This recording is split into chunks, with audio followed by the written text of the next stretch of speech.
அதிகாலை நேரம் பைபிள் அவர் presented by the National Bible College. கிறிஸ்துவின் சபையார் உங்களை வாழ்த்துகிறார்கள். Satellite Bible School. வணக்கம். தேசிய வேதாகம கல்லூரி மாணவ கண்மணிகளே, தோழர்களே, அருமை பெற்றோரே, உலகளாவிய என் தமிழ் சொந்தங்களே, 3ஆம் ஆண்டு பட்டப்படிப்புக்காக இந்த ஆன்லைன் வகுப்புகளில் இந்த பாடத்தை நான் உங்களுக்கு அளித்து கொண்டிருக்கிறேன். மிக முக்கியமான ஒரு பாடத்தை நம்ம படிக்கிறோம். அதாவது சர்ச் ஹிஸ்ட்ரி, சபையினுடைய சரித்திரம். நமக்கு அப்பா அம்மா தெரியலனா நம்ம அனாதைகளாகிடுவோம். நமக்கு சரித்திரம் தெரியலனா நாம் அனாதைகளை போல தான் இருப்போம். அதுபோல் சபையினுடைய சரித்திரத்தை தெரிந்து கொள்ளாமல் நம்ம எவ்வளோ காலம் கத்தோலிக்கராகவோ, புராட்டஸ்டன்ட் மக்களாகவோ, பெந்தேகோஸ்தே மக்களாகவோ இருக்கலாம். ஆனால் சபை சரித்திரம் தெரியாமல் நீங்கள் இருப்பீர்களானால் உங்களுடைய முடிவு வருந்தத்தக்கதாக இருக்கும். சபையினுடைய சரித்திரத்தை நாம் தேடி செல்லும்போது சபைக்கான தீர்க்க தரிசனங்களையும் நாம் தேடி செல்லணும். தேவன் தனது மனதில் உள்ளவைகளை தீர்க்க தரிசனத்தின் மூலமாக மனிதனுக்கு அறிவித்தார். Prophecies are prophesied by God to show to mankind that God's will and purpose in his life. மனிதனுடைய வாழ்க்கையில் தேவனுடைய சித்தம் என்ன என்பதை தீர்க்க தரிசனங்கள் காண்பிக்கிறது. சகோதரர்களே, தீர்க்க தரிசனங்களை குறித்து நாம் படிக்க விரும்பும்போது ஒரு முக்கியமான தகவலை நம்ம பார்க்கணும். யூத ஜனங்கள் பாவம் செய்ததுனால இயேசு கிறிஸ்துக்கு முன்னால் பாபிலோனிய பேரரசன் நேபுகாத் நேச்சார் எருசலேமுக்கு வந்து யூதர்களை சிறைப்பிடித்து கொண்டான். தேவாலயத்தை இடித்து சுட்டெரித்தான். அங்குள்ள மக்களை அடிமைகளாக தன்னுடைய தேசத்துக்கு ஓட்டி கொண்டு போனான். ஆக எல்லா யூதர்களும் பாபிலோனுக்கு போனாங்க. ஏறக்குறைய 70 ஆண்டுகள் அங்கே அவர்கள் அடிமைகளாக இருந்தாங்க. இந்த தகவலை எரேமியா 29ஆம் அதிகாரம் 10வது வசனத்தில் நீங்கள் பார்க்கலாம். பாபிலோனிலே 70 வருஷம் நிறைவேறின பின்பு நான் உங்களை சந்தித்து உங்களை இவ்விடத்துக்கு திரும்ப வரப்பண்ணும்படிக்கு உங்கள் மேல் என் நல் வார்த்தையையும் நிறைவேற்ற பண்ணுவேன் என்று கர்த்தர் சொல்கிறார். உங்கள் முழு இருதயத்தோடும் என்னை தேடுவீர்களானால் என்னை தேடுகையில் கண்டுபிடிப்பீர்கள். 13வது வசனம். அதாவது கர்த்தருக்கு விரோதமாய் பாவம் செய்ததுனால இஸ்ரவேல் மக்கள் அடிமைகளாக அந்நிய தேசத்தில் விக்கிரக வழிபாடுகளை செய்து பெயர்களை மாற்றிக்கொண்டு மொழியை மறந்து தேவனுக்கு பலியிடாமல் மிக மோசமான அந்தகாரமான ஒரு இருளுள்ள வாழ்க்கையில் இருந்தாங்க. இங்கே கர்த்தர் சொல்கிறார், 70 ஆண்டு முடியும் போது நான் உங்களை விடுதலை செய்வேன். நீங்கள் முழு இருதயத்தோடு என்னிடத்தில் திரும்புவீர்களானால் நான் உங்களிடத்தில் அன்பு கூறுவேன். So the children of Jews, they were in the slavery of Babylonia for about 70 years. அந்த 70 ஆண்டு கால சிறைவாச காலத்தில் எரேமியா இன்னொரு தகவலையும் அவர்களுக்கு சொல்லுகிறார். அந்த தகவல் தான் எரேமியா 31வது அதிகாரம் 31வது வசனத்திலிருந்து 34வது வசனம் வரைக்கும் இருக்கிற அந்த தகவல். இந்த பேக்ரவுண்டு நல்லா நீங்கள் கவனிச்சுக்கணும். The children of Judah, they were in the Babylonian captivity. After 70 years, they will be back to their homeland. ஆனால் நடுவில் ஒரு செய்தி இங்கே சொல்கிறார், நீங்கள் திரும்பி வரும்போது உங்களுக்காக நான் ஒரு புதிய உடன்படிக்கை ஏற்படுத்த போகிறேன். இதுதான் கொஞ்சம் ஆச்சரியமான ஒரு விஷயம். அதாவது திரும்பி வந்த யூதர்களுக்கும் உலகத்தில் உள்ள மற்ற புறஜாதிகளுக்கும் தேவன் ஒரு உடன்படிக்கையை ஏற்படுத்த போவதாக சொல்லுகிறார். சகோதரர்களே, பைபிளில் பல உடன்படிக்கைகளை படிக்கிறோம். ஆதாம் ஏவாளோடு ஒரு உடன்படிக்கை செய்தார். நோவா காலத்தில் நோவாவோடு ஒரு உடன்படிக்கை செய்தார். பிறகு ஆபிரகாம், ஈசாக்கு, யாக்கோபோடு ஒரு உடன்படிக்கை செய்தார். அதற்கு பிறகு வந்த காலத்தில் மோசையின் மூலமாக இஸ்ரவேல் ஜனங்களோடு தேவன் ஒரு உடன்படிக்கை செய்தார். ஆகவே இப்பொழுது ஒரு புதிய உடன்படிக்கை செய்வதாக சொல்லுகிறார். ஆனால் இந்த உடன்படிக்கை ஒரு குறிப்பிட்ட ஜனங்களுக்காக மட்டுமல்ல, உலகளாவிய வேர்ல்டு வைடு கவனன்ட் என்று சொல்லுகிறார்.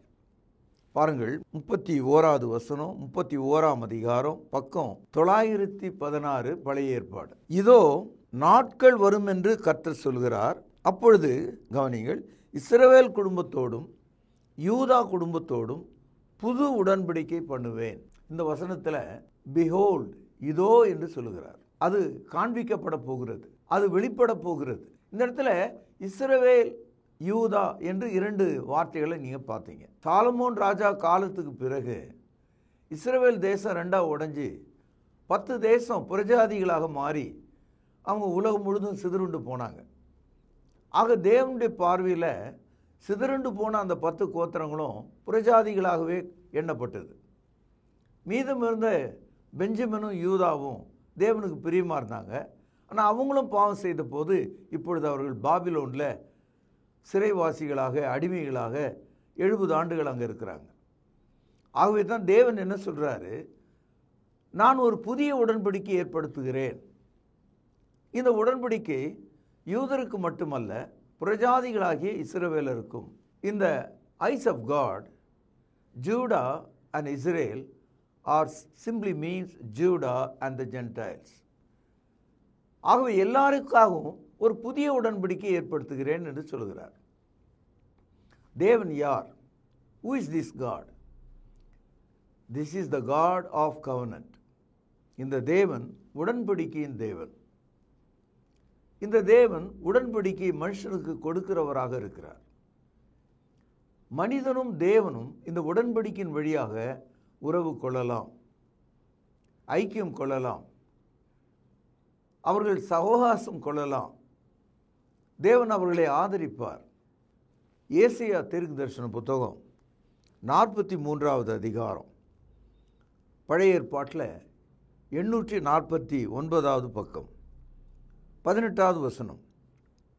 முந்தினவைகளை நினைக்க வேண்டாம், பூர்வமானவைகளை சிந்திக்க வேண்டாம். இதோ நான் புதிய காரியத்தை செய்கிறேன், இப்பொழுதே அது தோன்றும், நீங்கள் அதை அறியீர்களா? நான் வனாந்தரத்திலே வழியையும் அவாந்தரத்திலே ஆறுகளையும் உண்டாக்குவேன். அதாவது உடன்படிக்கையை ஏற்படுத்துகிற தேவனுக்கு ஆறுகளும் மலைகளும் ஒரு தடை கிடையாது. பூமியின் எல்லையெங்கும் இருக்கிற மக்கள் அவரிடத்தில் சேர்க்கப்பட வேண்டும். ஏசாயா 40வது அதிகாரம், பக்கம் 844, முதல் வசனம். என் ஜனத்தை ஆற்றுங்கள், தேற்றுங்கள், எருசலேமுடன் பட்சமாய் பேசி அதன் போர் முடிந்தது என்றும் அதன் அக்கிரமம் நிவர்த்தியாயிற்று என்றும் அது தன் சகல பாவங்கள் நிமித்தமும் கர்த்தரின் கையிலே இரட்டிப்பாய் அடைந்து தீர்ந்தது என்றும் அதற்கு கூறுங்கள் என்று உங்கள் தேவன் சொல்கிறார். அதாவது இஸ்ரவேல் ஜனங்களையும் யூத ஜனங்களையும் கடவுள் நேசிக்கிறார். அவருடைய காயங்களை ஆற்ற விரும்புகிறார், அவர்களை சுகப்படுத்த விரும்புகிறார். தேவனுடைய கோபம் முடிந்தது என்று சொல்கிறார். பாபிலோனில் அடிமைகளாக இருந்த அந்த யூதர்களுக்கு சொல்கிறார், தேவனுடைய கோபம் நிவர்த்தியாகிவிட்டது, உங்கள் பாவங்களை தேவன் மன்னித்து விட்டார், நீங்கள் திரும்பி வரலாம், உங்களுக்கு ஒரு புதிய உடன்படிக்கை செய்ய போகிறார் என்று வசனம் சொல்கிறது. இதை தான் எரேமியா 31ஆம் அதிகாரத்தில் 31வது வசனத்தில் நாம் படிக்கிறோம். இதோ நாட்கள் வரும் என்று கர்த்தர் சொல்கிறார், அப்பொழுது இஸ்ரவேல் குடும்பத்தோடும் யூதா குடும்பத்தோடும் பேனால் அடிக்கோடிடுங்கள், புது உடன்படிக்கை பண்ணுவேன். I'll make a new covenant. அப்போது புது உடன்படிக்கைன்னு அவர் சொல்கிறதுனால பழைய ஏற்பாடாகிய அந்த உடன்படிக்கை முடிஞ்சு விட்டதுன்னு அர்த்தம். எப்போ ஒரு புது உடன்படிக்கை செய்தால் பழசுன்னு தான் அழைக்கப்படும். யாத்திரையாகமும் 32வது அதிகாரம், பழைய ஏற்பாட்டில் 112வது பக்கம், 15வது வசனம். பின்பு மோசே மலையிலிருந்து இறங்கினான், சாட்சி பலகை 2 அவன் கையில் இருந்தது, அந்த பலகைகள் இருபுறமும் எழுதப்பட்டிருந்தது, அவைகள் இந்த பக்கத்திலும் அந்த பக்கத்திலும் எழுதப்பட்டிருந்தது. அந்த பலகைகள் தேவனால் செய்யப்பட்டதாயும் அவைகளிலே பதித்த எழுத்து தேவனால் எழுதப்பட்டதாயும் இருந்தது. ஜனங்கள் ஆரவாரம் பண்ணுகிறதை யோசுவா கேட்டு மோசேயை நோக்கி, பாளையத்தில் யுத்தத்தின் இரைச்சல் உண்டாயிருக்கிறது என்றான். அதற்கு மோசே, அது ஜெயதொனியாகிய சத்தமும் அல்ல, அவதொனியாகிய சத்தமும் அல்ல, பாடலின் சத்தம் கேட்கிறது என்றான். அவன் பாளையத்துக்கு சமீபத்து அந்த கன்று குட்டியையும் நடனத்தையும் கண்டபோது மோசே கோபம் உண்டவனாகி தன் கையில் இருந்த உடன்படிக்கை பலகைகளை மலையின் அடிவாரத்திலே எரிந்து உடைத்து போட்டு, சகோதரர்களே, தேவன் கொடுத்த முதல் உடன்படிக்கை 2 கற்பலகையில் 2 பக்கத்திலும் எழுதப்பட்டிருந்தது. 2 பலகைகள் இருந்தது. அதை மோசே கையில் பிடித்து கொண்டு கீழே இறங்கி வரும்போது இஸ்ரவேல் ஜனங்கள் ஒரு பொன் கன்றுக்குட்டியை வார்த்து, அந்த கன்றுக்குட்டி தான் கடவுள் என்றும் இந்த கன்றுக்குட்டி தான் நம்மை அழைத்து செல்கிறது என்றும் வஸ்திரங்களை களைந்து நிர்வாணமாகி விழா கொண்டாடி அவர்கள் மிகுந்த உற்சாகத்தில் இருந்ததை மோசே கண்டு மனஸ்தாபப்பட்டு கோபமுற்று தன் கையில் இருந்த 2 பலகைகளை மலையின் அடிவாரத்தில் போட்டு உடைத்து விட்டான். அவ்வளோ பெரிய கோபம். தேவனுக்கு பொறுக்காத காரியத்தை அவர்கள் செய்து விட்டார்கள். பிறகு அந்த உடன்படிக்கை பலகைகளை மோசே பிறகு எழுதி கொண்டான் என்பது இன்னொரு தகவல். ஆனால் நான் உங்களுக்கு என்ன சொல்ல வந்தேன்னா, the day when Moses received the tablet of stones, he broke it. அதான் உடைச்சிட்டான். ஏன் உடைச்சான்? மனிதர்களுடைய அக்கிரமத்தை கண்டு அவன் உடைச்சிட்டான். இப்போ ஆரம்பம் முதல்ல அந்த பழைய உடன்படிக்கை அதனுடைய முடிவு இப்படி தான் இருக்கிறது, அப்படி தான் இருக்க போகிறது என்பது போல இந்த சம்பவம் நடந்தது. இப்பொழுது எபிரேயர் 8வது அதிகாரம் 13வது வசனம். புது உடன்படிக்கை என்று அவர் சொல்கிறதுனால முந்தினதை பழமையாக்கினார். பழமையானதும் நாள்பட்டதுமாக இருக்கிறது, உருவழிந்து போக காலம் சமீபத்திருக்கிறது. 9ஆம் அதிகாரம் 1 வசனம். அன்றியும் முதலாம் உடன்படிக்கையானது ஆராதனைக்கேற்ற முறைமைகளும் பூமிக்குரிய பரிசுத்த ஸ்தலமும் உடையதாயிருந்தது. ஆகவே இந்த உடன்படிக்கையை தேவன் மாற்ற விரும்பினார். இதுவரைக்கும் யூதர்கள் இஸ்ரவேலர்கள் கை கொண்டிருந்த அந்த உடன்படிக்கை பழையது என்றும் ஒரு புதிய உடன்படிக்கையை தேவன் கொடுக்க விரும்புகிறார் என்றும் சொல்லுகிறார். இப்பொழுது எரேமியா 31ஆம் அதிகாரம் பக்கம் 917. நான் அவர்கள் பிதாக்களை எகிப்து தேசத்திலிருந்து அழைத்து வர கைப்பிடித்த நாளில் அவளோடு பண்ணின உடன்படிக்கையின்படி அல்ல, ஏனெனில் நான் அவர்களுக்கு நாயகராயிருந்தும் அந்த என் உடன்படிக்கை அவர்கள் மீறி அவமாக்கி போட்டார்களே என்று கர்த்தர் சொல்கிறார். அதாவது பழைய ஏற்பாட்டை கொடுத்தவர் தேவன், பெற்றவர்கள் இஸ்ரவேலர்கள். ஒரு மனைவி கணவனுக்கு உண்மையாக இருக்க வேண்டும், மனைவி துரோகம் செய்ய முடியாது. ஆனால் இஸ்ரவேலர்கள் தேவனுக்கு துரோகம் செய்தார்கள். ஆகவே தேவன் ஒரு புதிய உடன்படிக்கை, அன்பின் உடன்படிக்கை இஸ்ரவேலர்களுக்கும் யூதர்களுக்கும் கொடுக்க விரும்புவதாக சொல்லுகிறார். அவர்கள் மீது இருந்த பாவங்களை கிருபையாக மன்னிப்பதாக சொல்லுகிறார். இந்த புதிய உடன்படிக்கை பழைய உடன்படிக்கை போல் இருக்காது என்று சொல்லுகிறார். கவனிப்போம். 33வது வசனம். அந்நாட்களுக்கு பிற்பாடு நான் இஸ்ரவேல் குடும்பத்தோடு பண்ணப்போகிற உடன்படிக்கையானது, நான் என் நியாயப்பிரமாணத்தை, கவனியுங்கள், அவர்கள் உள்ளத்திலே வைத்து அதை அவர்கள் இருதயத்திலே எழுதி, நான் அவர்கள் தேவனாயிருப்பேன், அவர்கள் என் ஜனமாய் இருப்பார்கள் என்று கர்த்தர் சொல்லுகிறார். உங்களுக்கு நினைவு இருக்கும், பழைய ஏற்பாடு தேவனால் கொடுக்கப்பட்ட போது அந்த பலகைகளை தேவன் இஸ்ரவேலர்கள் தொழுது கொண்ட அந்த கூடாரத்துக்குள்ள, அந்த மகா பரிசுத்த ஸ்தலத்தில் இருந்த தேவனுடைய உடன்படிக்கைக்குள்ள அந்த உடன்படிக்கை பெட்டிக்குள்ள அந்த பலகைகளை உள்ளே வைத்திருந்தார்கள். அது மனிதனுடைய கையில் இல்லை. மோசே அதை அந்த கிருபாசனம் என்று அழைக்கப்படுகிற உடன்படிக்கை பெட்டிக்குள்ளே வைத்திருந்தான். ஆனால் புதிய ஏற்பாட்டு காலத்தில், பிற்காலத்தில் தேவன் சொல்கிறார், நான் கொடுக்க போகிற இந்த புதிய உடன்படிக்கை ஒரு பெட்டிக்குள் வைக்கும் பலகையாக இல்லாமல் மனிதனுடைய இருதயங்களில் வைக்கப்படும். அவைகள் வெறும் எழுத்தாக இல்லாமல் அது இருதயத்தில் எழுதப்படும் ஆவியாக இருக்கும். இந்த தகவல் உங்களுக்கு இப்போ பளிச்சுன்னு புரிஞ்சிருக்கும். பழைய ஏற்பாட்டுக்கும் புதிய ஏற்பாட்டுக்கும் என்ன வேறுபாடு? What is the difference between the Old Testament and the New Testament? The Old Testament, it is made on a stone, written by hand. The New Testament, written on our heart by the Holy Spirit. ஆகவே பழைய ஏற்பாடுக்கும் புதிய ஏற்பாட்டுக்கும் எட்டவும் எட்டாது. அது மிக வித்தியாசமானதாக இருக்கும். இதை நீங்கள் விளங்கிக் கொள்ள வேண்டும்.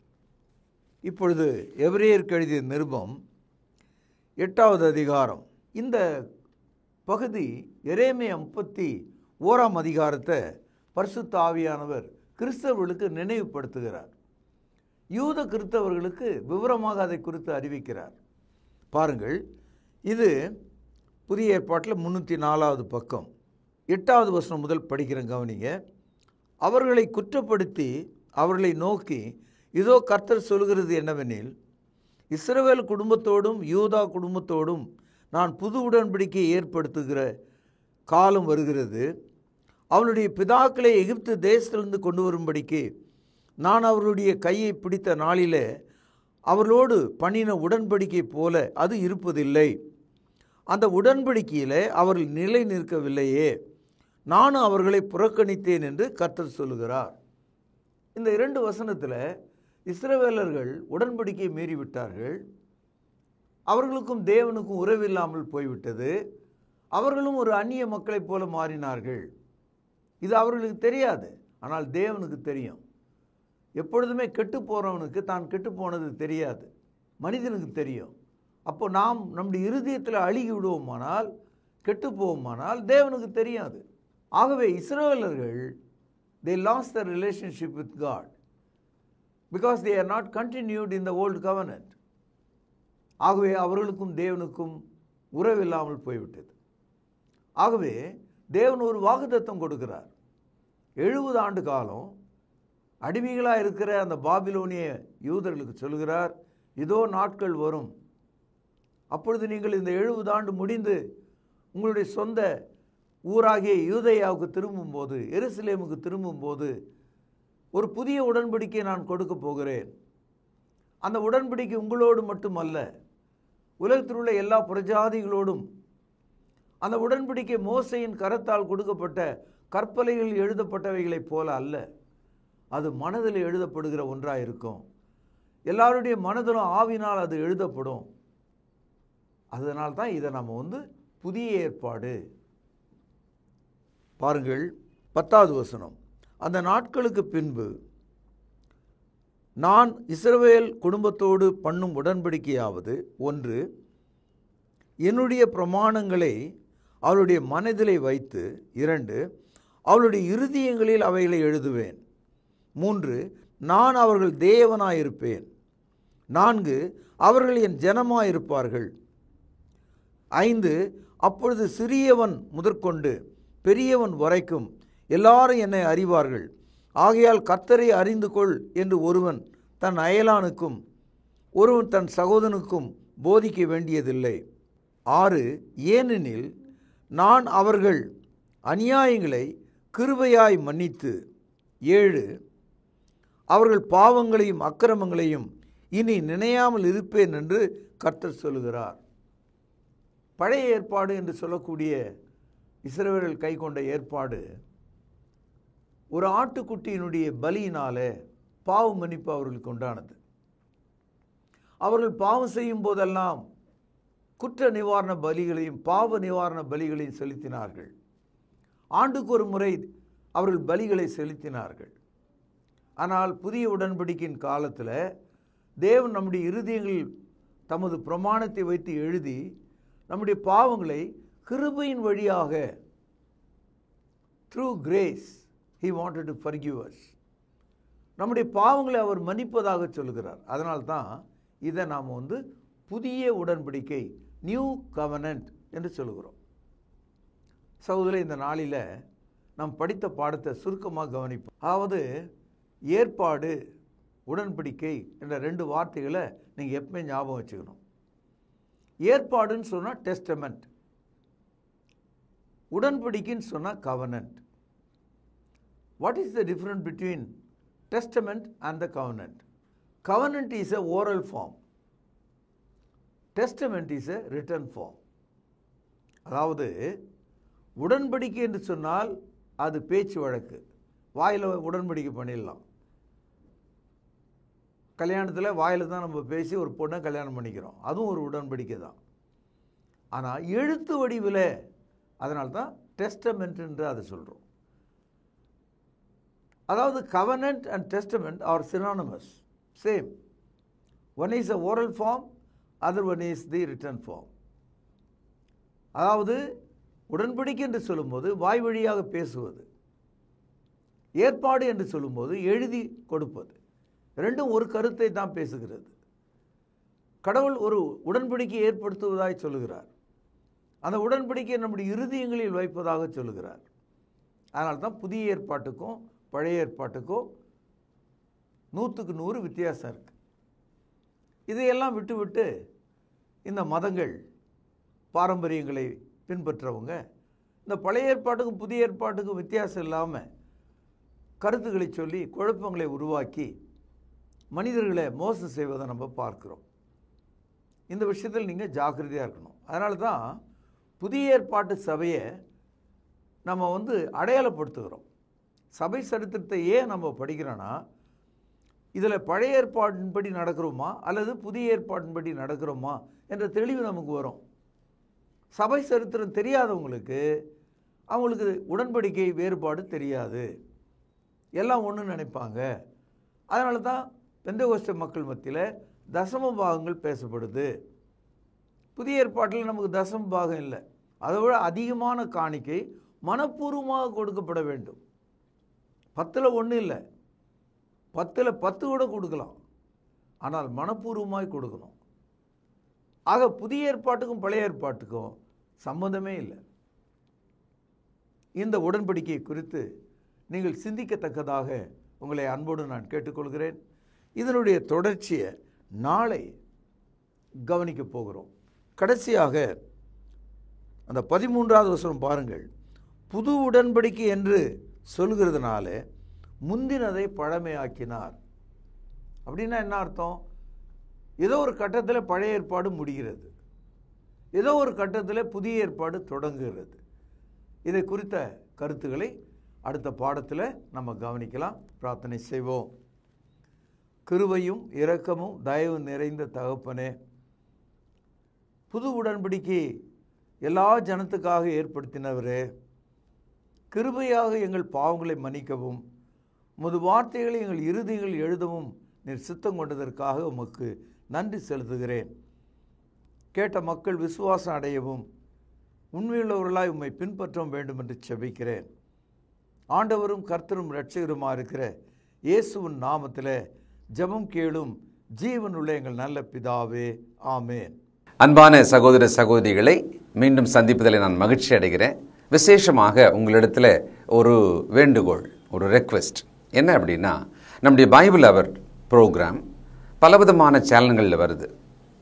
அதோடு கூட ரொம்ப முக்கியமாக இப்பொழுது உங்களிடத்தில் பொதுவாகவே நம்ம திருமறை நேரம் நிகழ்ச்சியில் பணம் கொடுங்க, இந்த நம்பர் பாருங்கள், அனுப்புங்க அப்படின்னு நம்ம கேட்டதே கிடையாது. ஆனால் மிகப்பெரிய ஒரு ரெக்வெஸ்ட்டை, மிகப்பெரிய ஒரு விண்ணப்பத்தை உங்கள் முன்னால் நான் இப்போ வைக்கலான் இருக்கேன். அது என்னென்னா, நம்முடைய பைபிள் அவர் டிவியினுடைய யூடியூப் சேனலை நீங்கள் பார்க்குறீங்க நிறைய பேர். ஒரே ஒரு விஷயம், அதை பிறருக்கு அறிமுகம் செய்யுங்கள். அடுத்தது சப்ஸ்கிரைப் பண்ணுங்கள். இந்த லைக் பண்ணுங்கன்னு நான் சொல்ல மாட்டேன், அக்செப்ட் பண்ணுங்கள். ஏன்னா ட்ரூத் இல்லையா அது, அதை நம்ம அக்செப்ட் தானே பண்ணணும் இல்லையா? அடுத்தது அந்த வியூஸ் எவ்வளவு பார்க்குறாங்களோ அவ்வளவு தூரத்துக்கு நாம் அந்த வசன விதைகளை இன்னொருவருக்கு நாம் கொண்டு சென்றதாக இருக்கும். பழைய ஏற்பாட்டு காலத்தில் குஷ்ரோகிகள் எல்லாருமே சாகிற ஒரு தருவாயில் ஊரே இருக்குது, பட்டணமே இருக்குது. இவங்க அந்த கோட்டையினுடைய எல்லைக்கு வந்த உடனே பகைஞரெல்லாம் ஓடி போயிட்டு உணவுப் பொருள்லாம் கிடக்கிறத பார்த்த உடனே, ஆஹா, இந்த நற்செய்தியை நாம் சொல்லாமல் போனால் நமக்கு ஐயோ என்று சொல்லி அவங்க நல்ல செய்தியை கொண்டு போய் ஊரில் சொன்னாங்க.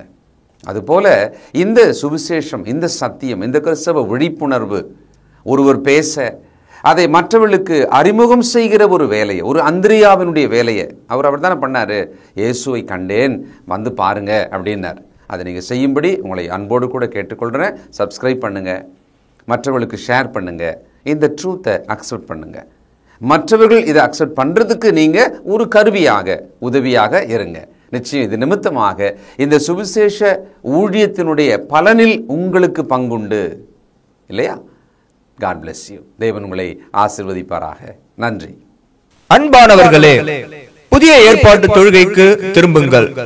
இடம் YMCA வளாகம், ஹைகோர்ட் எதிரில், பிரதி ஞாயிறு காலை 11 மணி அளவில் அன்புடன் அழைக்கிறோம். Come and worship with us every Sunday at 11 a.m.